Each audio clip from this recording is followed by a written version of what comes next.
The political landscape in Zimbabwe has been significantly altered by an unexpected intervention from the top brass of the Zimbabwe Defense Forces (ZDF), while public discourse is focused on the Constitutional Amendment Bill number 3 as a mere administrative shift.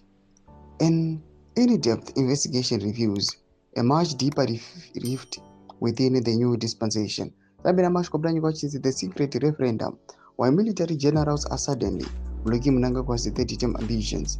Do subscribe or like on the bell icon. Military generals who were once the bedrock of the President Emerson Mnangagwa's power rise are now reportedly the ones pushing for a national referendum on proposed constitutional changes. This move is not merely about democratic procedure, it is a calculated checkmate designed to stall the president's alleged ED28 agenda. Insiders suggest that the military is wary of the removal of direct presidential elections, fearing that such a move would centralize power in a way that marginalizes the security establishment's influence.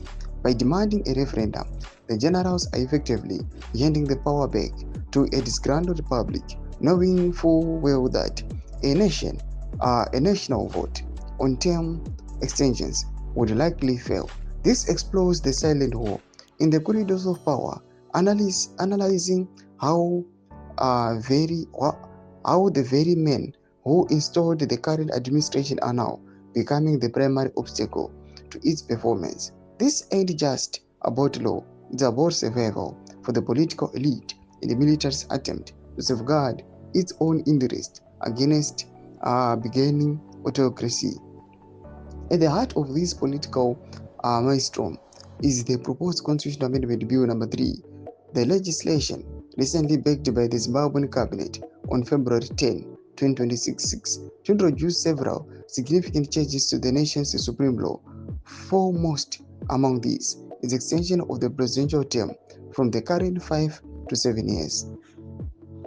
The most surprising development is the unfolding drama in the direct intervention of a group of retired military generals and Liberation War veterans. On March 12, 2026, this influential group formally urged Parliament to subject CAB 3 to a national referendum, represented by retired Air Marshal Henry Muchena.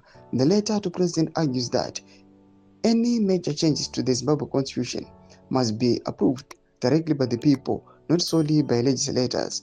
Their demand for a referendum is rooted in the Zimbabwe's democratic traditions and the history of the ruling parties and PF. They contend that the source of the power is the people, and that constitutional changes of such magnitude require a national mandate. The generals hark back to the 2000 constitutional referendum, where a military-initiated draft constitution was ultimately rejected by voters. They highlighted these historical events are an example of democracy in action, stating that was democracy at play, and they accepted the people's will. The retired forces are particularly critical of the proposal to have the president elected by parliament. They argue that such a system would undermine the fundamental democratic principles of universal suffrage, a principle for which they fought during the liberation struggle. This would be inimical to the principle of one man, one vote that we fought for, the group asserted. They further questioned that this system would echo the restricted voting practices of the Rhodesian era and a former Prime Minister Ian Smith, where limited electorate determined leadership. Nyuma developments aripo muri Zimbabwe. Unagomba section meduzo funguro imo tulipa msodi pechitko ichi. So subscribe or like, turn on the bell icon.